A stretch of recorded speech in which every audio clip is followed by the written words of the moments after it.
Well, greetings, Swinkles Fabulous clan. It's bad, I know.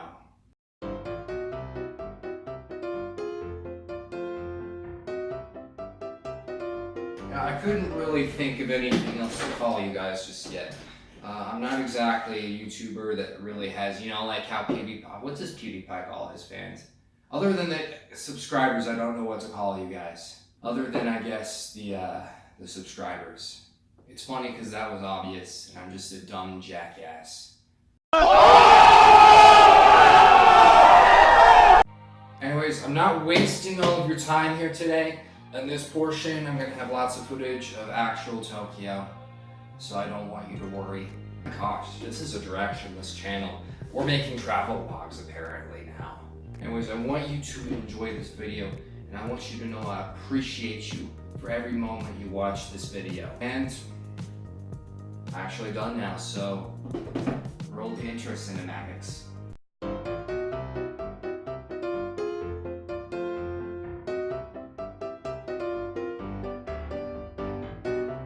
Alright, y'all, I want to make something very clear. Japan was amazing. However, the plane ride was definitely not. Now, the plane ride was a lot like, just a good comparison for the plane ride. It was like if you had to sit next to Jimmy Fallon and just listen to him talk for 16 hours, which is as long as this plane flight was. Day 1. I just went through hell of public transit to get to this point, but I have finally gotten to my hostel in Tokyo. This is actually the first thing I am recording. They wanted me to post this rooftop shrine on Instagram, so I'm not gonna do that, but I'll record it. It's got a good rooftop view. Anyways, y'alls, I'm starving, so I'm gonna go get some sushi, be a glutton, and I will talk to you later. And now that's exactly what I did. I went and got some sushi, which is in the pictures right now. Now, I was looking for a sushi restaurant, and the first day when I was around my hostel, I could not find one. So I just went to 7-Eleven, and 7-Eleven is legit in Japan. They had all kinds of good food. This is fresh fish at a really reasonable price. And hey, I really deserved, I earned this. I just tried to figure out the train system, the public transit system, and I had actually, oh my gosh, I had no freaking clue of how public transit worked in Japan. So I just randomly bought a ticket to some train that some lady who spoke very poor English, tried to tell me would take me to where I needed. I spoke to someone else who was in the train station. He said, this person sold you the wrong ticket. I'm like, you know what? I just spent essentially $14 on this. I'm going wherever the heck this train takes me.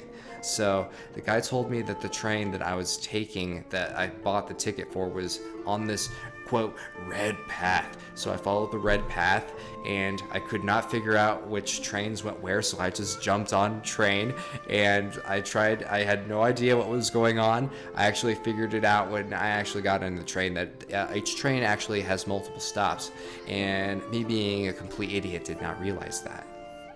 Now, about that airplane flight. So I'd say pretty darn comfortable. I was in the middle seat. I was sitting next to this guy whose blubber transcended past the line of the seat. Like there was one armrest, not two. His blubber invaded into my seat area, so that was lovely. I had to shiv my elbow into the surface of the blubber just to find where the armrest was. I did find it, and I did use it eventually. It was a little gross, but still. And now the person to my left was just a lovely mamacita, Mexican mamacita. She was very considerate. She let me get up whenever I needed to. I appreciate the mamacita. But hey, day 2. Now, because of jet lag, I woke up really early, and I actually flew to Japan. I flew over there with literally no plans. I kid you not, I literally came to the whole country just to eat food and to relax. No plans. Now, if I was just to eat 3 meals a day, with snacks in between, I needed something to fill my time with, so I just started walking around. And I started walking in a certain direction, and I found this beautiful thing called the Sky Tree, which is where I spent a good portion of my time in Japan. Now, when I think of Japan this trip, I definitely think of the Sky Tree. See, I did things, kind of. I did a couple things in Japan, but for a lot of it, I pretty much went to the Sky Tree every single day to look for dinner. There was a cool grocery store next door that was like 6 levels. But in summary, day 2 was my discovery of the beautiful Sky Tree, and I'm really glad I found it. Fun fact, it is the tallest tower in the world, and it is the 2nd tallest monument in the world. Day 3.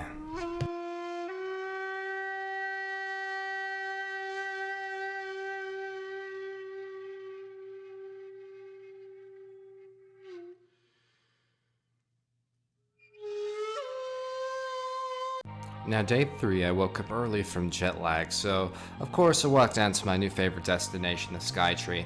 I actually found quite a few cool restaurants that I wanted to eat at in the future. Hawaii is a big deal over there, so anyways, what we're looking at is the first pastry I purchased. That is a croissant, which was the butteriest croissant I've ever had, in all honesty. Japanese pastry. Then I made plans, after of course I looked at the Pokemon store, but I was staying at a hostel, so I met a few people. I made plans with someone I met to go look at the Ueno Zoo together. Now, that's a big thing I really had on my to-do list. It was cheap to go to the Ueno Zoo, so we made plans to go to the Ueno Zoo, and then Tilly was like, oh my gosh, it's gonna rain today, blah blah blah blah blah blah. So we did not go to the Ueno Zoo. We did, however, have an interesting experience that day. Now, I do want to say I was a little bit bamboozled. It seemed kind of weird what he was describing, what we were going to. It was this, what did he describe it as? He described the place where we went as this weird thing where you get in for $20, which I was upset about that. Let's get that out of the way, but I was just being polite and went along.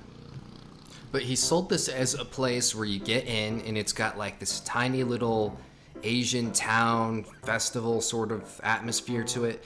And then it has this water with these weird rocks that you walk through that massage your feet.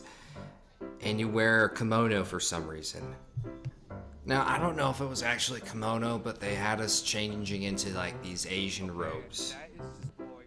So, that was all there, but at the end of this thing, well, it was this weird nude swimming area. Yeah. It was like a bunch of varying temperatures of different water. It had like a sauna room. It was interesting. I'm kind of happy I had the experience, but that was a weird experience, man. I'll tell you what. Now, next we went to Shibuya, which is what we're looking at right now. This is a store called Don Quixote, which is the coolest freaking place, best prices. It had even more levels than the place next to the Sky Tree back at my hostel.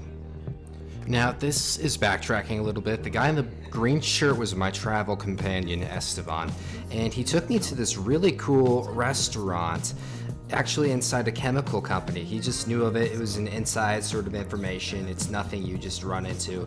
But he knew some people that worked at this chemical company, and they had all this was under $10 worth of yen, really. That was soba, and those were some pickled veggies. It was a really fun meal. For dinner, as I say, we had the ramen, as well as I had my favorite thing, overall item I tried that night in Shibuya. I tried fried squid. And after we ate dinner, we disbanded, and I started walking around Shibuya by myself. Looked at a tech store. Look at the tech stores up there. And I don't mean to brag or anything, but it's true. Some model agent came and talked to me. It didn't work out in the end, but it did happen. From there, we were in Shibuya. We looked all around for restaurants, and we decided on this really cheap underground place that had I mean, it had like this weird thing where you could, it had a la carte items that you could just pick up with tongs. You also got a pasta, sort of, not pasta, it's kind of like an udon ramen dish. And that was it for my very big day 3. Day 4. Now, day 4 was actually when I went to the Ueno Zoo. And this is not the Ueno Zoo, this is actually just Ueno itself, which is such a beautiful place. I think Ueno it did have big buildings, but it had such nature beauty too, which will be captured in some future scenes. Those lily pads are just something that was everywhere in Ueno.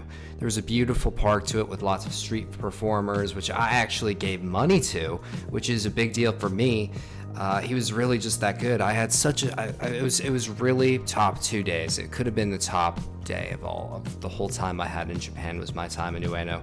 I had a beautiful meal, three, really more than 3 beautiful meals, but the one that sticks out to me is I ate at a place that had unlimited miso soup, and I actually went there 2 different times. I liked it so much. Of course, I saw this beautiful nature, and the biggest part of Ueno was the zoo. Now, I am not going to talk about the Ueno Zoo in detail, reason being just for time's sake. I'm actually going to make a whole video about the Ueno Zoo, which is, in my opinion, the coolest thing I did in all of Tokyo. Surreal memories of Ueno. If I had to choose a place to stay, I would probably choose either Asuka, Sa, or however you pronounce it, or Ueno. I really don't want to go into detail about the zoo because I will cover it in a future video, but that was top 2 days. Day 5. Now, day 5 was actually the last day for me to use this unlimited bus pass that I had. So I went back to Shibuya, which in the previous trip that I had taken when I was in high school was my favorite place, was Shibuya. And this was a fantastic pastry shop. It was a really nice place. It had all kinds of crazy green tea pastries. I got a really good croissant filled with almond paste and a coffee. Now, I walked around Shibuya one last time to say goodbye because I did not return after this 3rd time going here. And then, to kill time, I actually came back to Ueno. This is the Ueno Park, just part of it. It gets so beautiful. It's a big path to get to the Ueno Museum, and these are some of the street performers. Now, I did not give these people any money, but I did give one of them money.